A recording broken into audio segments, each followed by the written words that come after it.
that's what expected, yeah. What can we expect from you this? Right, I think you've seen me doing a glamorous role. This will be a girl next door, Gotham's serious kind of a role. Yes, and a sincere performance. Thank you, Vijay. What was the challenging for you, the playing the role in this kingdom? Challenging, I mean, I think all of us performed as a team, like Vijay was very kind. We were all discussing the scenes. So it was very easy as, being with Vijay because he would make sure I'm comfortable and all of us did exactly what Gautam sir wanted in the scene. He was very clear. He had a lot of clarity. So challenges, I wouldn't say, but definitely it was a very exciting experience. Vijay గారు ఇక్కడ మీ ఫోటోని ఒక ఆర్టికల్గా వేయమని చెప్పి ప్రశ్న అడిగిన మీరే మిమ్మల్ని ఇంటర్వ్యూస్ మీడియా వాళ్ళు అడిగే రేంజ్కి వెళ్ళిపోయారు. ఇంటర్వ్యూస్ కూడా ఇవ్వలేనంత ఖాళీ కూడా మీకు ఉండట్లేదు. అయితే ఈ రేంజ్కి వస్తానని ఒక ఫ్యాన్ ఫాలోయింగ్తో ఒక కింగ్డమ్ని మీకు మీరే అరేంజ్ చేసుకుంటారని ఈ స్థాయికి వస్తానని మీరు అనుకున్నారా స్టార్టింగ్ డేస్లో?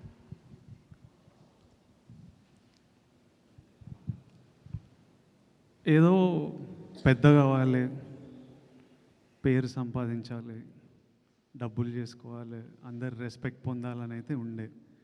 అది ఎలా ఉంటుందో నాకు తెలియదు. జస్ట్ పెద్ద కావాలరా, పేరు సంపాదించాలి, డబ్బులు సంపాదించాలి, ఇదైతే ఫిక్స్ అయిపోయినా. అది ఇలా ఉంటుంది. ఇది జర్నీలో మనం we find out as we go. Every film opens new opportunities, every day is new.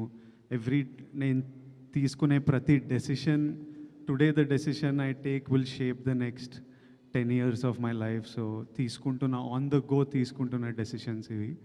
But the goal సినిమాలు చేయాలని ఇష్టం, హ్యాపీగా ఉండాలని ఇష్టం, చేస్తున్నది.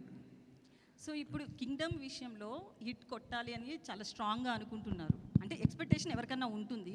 బట్ మొన్న సినిమా చూసిన హరిహర వీరమల్లు సినిమాకి వచ్చినా కూడా డిప్యూటీ సీఎం రేంజ్లో ఉన్నప్పటికీ కూడా పవన్ కళ్యాణ్ వచ్చి తన మూవీని తనే నిలబెట్టుకునే పరిస్థితి ఉంది. ప్రజెంట్ ఇండస్ట్రీలో అయితే ఎవరైనా సరే కలెక్షన్స్ రావాలనే చూస్తున్నారు, ఎందుకంటే నిర్మాతకు నష్టం లేకుండా. ఇప్పుడు మీరు కూడా ఈ సినిమా హిట్ అవ్వాలనుకుంటున్నారు. ఇది కలెక్షన్స్ పాయింట్ ఆఫ్ వ్యూలోనా, లేకపోతే మిమ్మల్ని నమ్ముకున్న ఫ్యాన్స్, మిమ్మల్ని ఇష్టపడుతున్న ఫ్యాన్స్కి ఒక ట్రీట్ ఇవ్వాలనా? ఏ సినిమా అయినా డైరెక్టర్ కథ రాసినప్పటి నుంచి, యాక్టర్ ఒప్పుకున్నప్పటి నుంచి ఒకటే గోల్ ఉంటుంది, జనాలు ఎంజాయ్ చేయాలని. అది ఒకటే మన audience, that is the single goal. అది అచీవ్ అయినామంటే అందరు హ్యాపీ ఉంటారు, డబ్బులు వస్తాయి, పేరు వస్తుంది. So nobody thinks about any other way around. ప్రతిసారి గోల్ ఆడియన్స్ మన సినిమా ఎంజాయ్ చేయాలరా, అదొక్కటే ఉంటుంది ఆల్వేస్. వంశీ గారు ఓకే.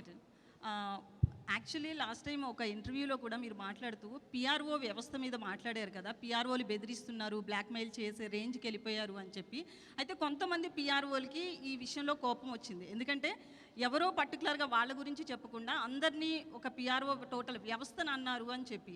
పర్టికులర్గా ఎవరైనా ఉన్నారని మీరు చెప్పాలనుకుంటున్నారా? ఆ రోజు ఆ ఇంటర్వ్యూ అడిగిన అతను అయితే మాత్రం మిమ్మల్ని ఆ క్వశ్చన్ అడిగిన ఆయన తిరిగి ఆ క్వశ్చన్ వేయలేదు, పర్టికులర్గా చెప్పండి ఆ నేమ్స్ అని చెప్పి. మీరేమన్నా దాని గురించి ఓపెన్ అవ్వాలనుకుంటున్నారా?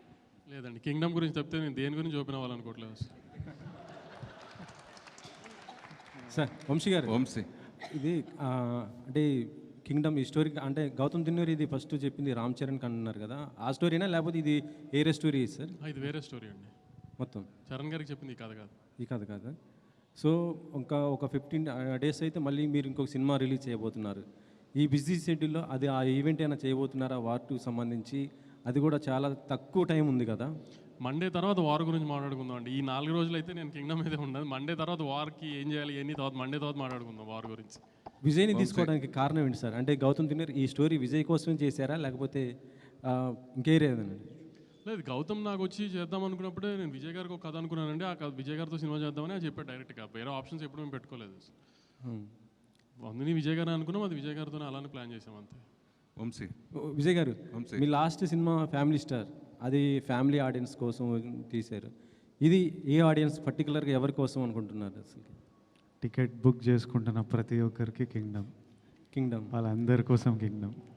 యుద్ధం ఎవరి కోసం, ఎందుకు చేస్తున్నారు? ఏ యుద్ధమైనా ఫ్యామిలీ కోసమో ప్రేమ కోసమో లవ్వే ఉంటుంది రూట్ కాజ్. మన ల్యాండ్ కోసమో మనం పుట్టిన మట్టి కోసమో ఫ్యామిలీ కోసమో లవ్ కోసమో ఇదే ఉంటుంది. హిస్టరీలో ఏ యుద్ధం తీసుకున్నా దీని గురించే ఉంటుంది. ఇది కూడా అలాంటిదే.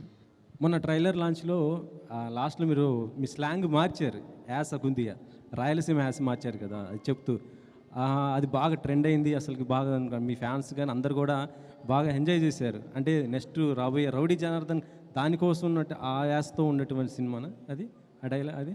నేను అనంతపూర్లో చదివినానన్నా, సో ఇంకా యాస అంటే ఇష్టము. తిరుపతిలో ఉంటేవి అట్లా మాట్లాడిన అంతే. అంటే రౌడీ జనార్దన్లో నెక్స్ట్ అధిక వ్యాస ఉండబోతుంది. లేదు, నెక్స్ట్ రాయలసీమ అబ్బాయి రాహుల్ సంకృత్యంతో రాయలసీమ బ్యాక్డ్రాప్లో సినిమా తీస్తాడా, అందుకు విజయ్ 2 years కదా ఇది. హౌ అంటే ఫిజికల్ ట్రాన్స్ఫర్మేషన్ అనేది ఎంత ఛాలెంజ్ అది మీకు? ఎందుకంటే 2 years ఒకటే లుక్ ఒకటే ఫిజిక్ మెయింటైన్ చేయాలి కదా. How difficult or easy like to maintain the same? నేను ఎంజాయ్ చేస్తా వర్కౌట్, నాకు ఇష్టం. ఫిట్గా ఉండడం, రెడీగా ఉండడం. ఈరోజు కూడా పొద్దున్నే వెళ్ళినా, మళ్ళీ సాయంత్రం వెళ్ళి ఇంకోటి కొడతా, మనశ్శాంతిగా ఉంటుంది. తర్వాత ఒక యాక్టర్లా లైఫ్లో కూడా ఎప్పుడు రెడీ ఉండాలి. యుద్ధం వచ్చిన తర్వాత రెడీ అవ్వడం అంటే వర్కౌట్ కాదు. ఆల్రెడీ ముందే వార్లో హాలిడేలు ఉండవు, ఆల్వేస్ రెడీ ఉండాలి. So I like to stay fit and strong. ఇందులో ఎల్టీటీని కూడా టచ్ చేశారా ఏమైనా? సారీ, ఎల్టీటీని ఏమైనా టచ్ చేశారా ఇందులో? ఆ పాయింట్ ఏం టచ్ చేయలే. అలాంటి టైంలో జరిగిన ఒక ఫ్యామిలీ ఇమోషన్ మీద ఒక మల్టీ లేయర్డ్ కథ. వంశీ గారు, మామూలుగా ఒకప్పుడు చిన్నబాబు గారు కూడా, మీ బాబాయ్ గారు కూడా చిన్నగా ఉన్న మిమ్మల్ని చూసిన అందరికీ ఆశ్చర్యం కలిగించే విధంగా ఇప్పుడు ఆల్ లాంగ్వేజ్లో కూడా సితార వంశీ ఇదే వినిపిస్తుంది. అప్పుడు గీతా ఆర్ట్స్ కానీ లేదా దిల్ రాజు ప్రొడక్షన్ ఇలాగా అన్నిటికి మించి ఇప్పుడు నెంబర్ 1 స్థాయిలో మీ ఎదగటం మీరు ఎలా ఫీల్ అవుతున్నారు? నేను ఎదగలేదండి, దానికి ఏం ఫీల్ అవ్వను నేను. ఇప్పుడు కూడా మా బాబాయ్ తిడుతూనే ఉంటున్నారు. ఇప్పుడు విజయ్ గారు చెప్పినట్టు ఇప్పుడు కూడా మా బాబాయ్ తిడుతూనే ఉంటారు. అనుకున్న దానికంటే ఖర్చు పెరిగిందని ఇదని అదే. కరెక్ట్గా మీ వెనకాల వచ్చారు ఇప్పుడు ఆయన. సో అందుకని అలాంటి ఎదగటాలు ఏం లేవండి. ఇక్కడ ఏం రేస్ కాదు నెంబర్ 1 పొజిషన్ ఎవరు ఉండడానికి. ఏ సినిమా ఆడితే ఆ వీక్ ఆ హీరో నెంబర్ 1 అంతే. ప్రొడ్యూసర్కి ఏమైనా సంబంధం ఉంటుంది చెప్పండి. ప్రొడక్షన్ సంస్థలు కూడా అంతే కదా, అయ్యే కదా. ఆ సంస్థలు పనిచేయాలని తర్వాత వచ్చే హీరోలు కూడా కోరుకుంటారు. ప్లస్ పెద్ద హీరోలు కూడా ఆ సంస్థలు నేను పనిచేయాలని కోరుకుంటారు. ఎప్పుడైనా హీరోలు వెళ్ళి ప్రొడ్యూసర్ సినిమా చేయమని అడుగుతారండి. హీరోలు అడుగుతారు, ఆ సంస్థలు నేను పనిచేయాలని కోరుకుంటారు. చాలా మంది కోరుకుంటారు. కోరుకుంటూ ఉండొచ్చు, కానీ ముందు ప్రొడ్యూసర్ అడిగితే అప్పుడు వాళ్ళకి నచ్చితే వాళ్ళు చేస్తానంటారు. అది అలాగే అంతే. హీరో చూస్ చేసుకుంటారు. నేను ఆ ప్రొడక్షన్ హౌస్లో పనిచేయాలని కూడా హీరోలు కూడా అనుకున్న సందర్భం ఉంటే డైరెక్టర్ కూడా అనుకుంటారు. అలాగే డైరెక్టర్తో కూడా హీరో చేయాలనుకుంటారు.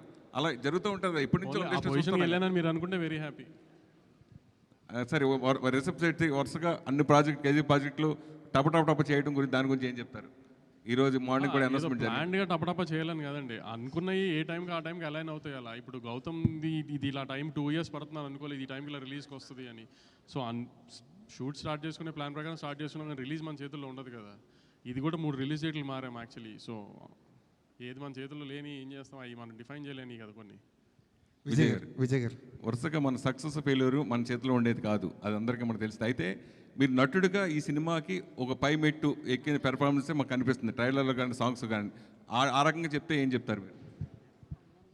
అట్లా ఎందుకు అనిపిస్తుంది అంటే గౌతమ్ తిన్నూరి రైటింగ్ వల్ల, అనిరుద్ మ్యూజిక్ వల్ల, జొమాంటి జాన్, గిరీష్ గంగాధరన్ సినిమాటోగ్రఫీ వల్ల. యాక్టర్ ఎప్పుడు ప్రతి సినిమాకి most of us, at least lot of us, ప్రతి సినిమాకి ప్రాణం పెట్టే చేస్తాము. మిగతావన్నీ కలిసి వచ్చినప్పుడు మీ అందరికీ చాలా బాగా అనిపిస్తుంది. ఎక్కడన్నా అది మిస్ అయితే సరిగ్గా చేయలే అనిపిస్తుంది, బాగా అనిపించదు. So if you all are feeling the impact, it's because of the team that I have with me. Vijay garu, మిమ్మల్ని కెరీర్ ముందు నుంచి చూస్తున్నాను, చాలా అగ్రెసివ్గా మాట్లాడతారు. ఈరోజు మాత్రం స్కూల్కి వచ్చిన పిల్లాడు కూర్చుని పద్ధతిగా, చాలా కామ్గా, పొలైట్గా, చాలా పద్ధతిగా ఒక స్కేల్ ప్రకారం మాట్లాడుతున్నట్టు అనిపిస్తుంది. ఎందుకో నేను ఎప్పుడు లోపల అనిపించేది మాట్లాడతా, ఇప్పుడు ఇట్లా అనిపిస్తుందేమో అట్లా మాట్లాడుతున్నా. ఆ రోజు అంటే ఇప్పుడు ఇనిషియల్ స్టేజ్లో అగ్రెషన్ అదొక అప్పుడు కూడా నేను ఎప్పుడు నిజంగా మనసులో అనిపించిందే మాట్లాడతాను. నేను దేని గురించి ఎవరి కోసమో నేను మారను. నాకు ఈరోజు ఇట్లా అనిపిస్తే ఈరోజు ఇట్లా ఉంటా. కాకపోతే ఆ ఇనిషియల్ స్టేజ్లో వచ్చే అగ్రెషన్ ఏముంటుందంటే it's like a defence mechanism. It's a defence mechanism. ఎవరు మనని ఒక ఫియర్, ఇన్సెక్యూరిటీ, డిఫెన్స్, నన్ను నేను ప్రొటెక్ట్ చేసుకోవాలి. ఎవరు నన్ను తక్కువ మాట్లాడొద్దు, ఎవరు నా వైపు ఫింగర్ పాయింట్ చేయొద్దు, నేను డిజర్వ్ చేసింది నాకు దొరకాలి అనే అప్పుడు నేను ఒక్కడనే నా డిఫెన్స్. సో ఓవర్ ప్రొటెక్టివ్నెస్లో కొంచెం ఆ అగ్రెషన్ ఉంటుంది. నెమ్మదిగా what will soften a man is love.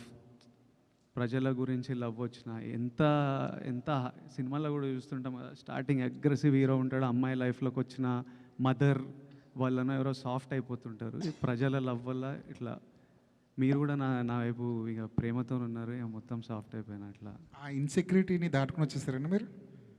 ఆ ఫియర్ పోయింది. ఇంకా ఫియర్ అంటే ఎవరు ఏం చేస్తారు, మనని ఎవరు ఎట్లా మ్యానిపులేట్ చేస్తుండ్రు, ఈ ఫియర్లు ఇనిషియల్ స్టేజ్లు ఉంటాయి. మనకు ఎవరు లేరు కదా మనకు సపోర్ట్ చేయడానికి. సో అది ఉంటుంది 100%. డెఫినెట్లీ అన్నీ ఏదో ఫియర్ నుంచే పుడతాయి. Any sort of behaviour fear, లైఫ్లో ఎక్స్పీరియన్సెస్, చిన్నప్పుడు గ్రోయింగ్ అప్లో experiences, it will all be part of that. Every change also that happens is because of the experience. నా చుట్టూ ఉండే ఎక్స్పీరియన్స్, ఎన్వైరన్మెంట్ వల్లనే ఆ చేంజ్ కూడా వస్తుంది. కానీ విజయ్ మోర్ అంటే ఇప్పుడు చూస్తే గతంలో కంటే ఇప్పుడు చూస్తే మోర్ మెచ్యూరిటీ కనబడుతుంది. వయసు అవుతుంది కదా, పెద్దోడిని అవుతున్నాయి అంటే రావాలి. గత కాదు, అనుభవాల ప్రజల్లో ఉన్నావు కదా, అమ్మాయిలో కూడా ఉండొచ్చా? ఏంటి ప్రజల్లో అమ్మాయిలో కూడా ఉండొచ్చా? ఈ ప్రజల అమ్మాయిల్లో నేను చిన్నప్పటి నుంచి చూస్తున్నా. అంతేనా? కాలేజ్ అప్పటి నుంచి గట్టిగా చూస్తున్నా. విజయ్, ఈ మెచ్యూరిటీకి గత అనుభవాలు కారణమా, లేకపోతే ఈ క్యారెక్టర్ వల్ల ఏమన్నా చేంజ్ ఓవర్ వచ్చిందా? సారీ ఈ మళ్ళీ సినిమాలో క్యారెక్టర్ వల్ల ఏమైనా చేంజ్, మెచ్యూరిటీ ఏమన్నా వచ్చిందా, లేకపోతే గత అనుభవాలను దృష్టిలో పెట్టుకొని ఏమన్నా? లైఫ్ నేర్పిస్తుంది అన్ని. మొన్న హాలీవుడ్ రిపోర్టర్కి ఇంటర్వ్యూ ఇచ్చారు కదా, నెపోటిజం అని, దానిపైన ఏంటి అంటే మీ ఒపీనియన్ ఏంటి అసలు దానిపైన?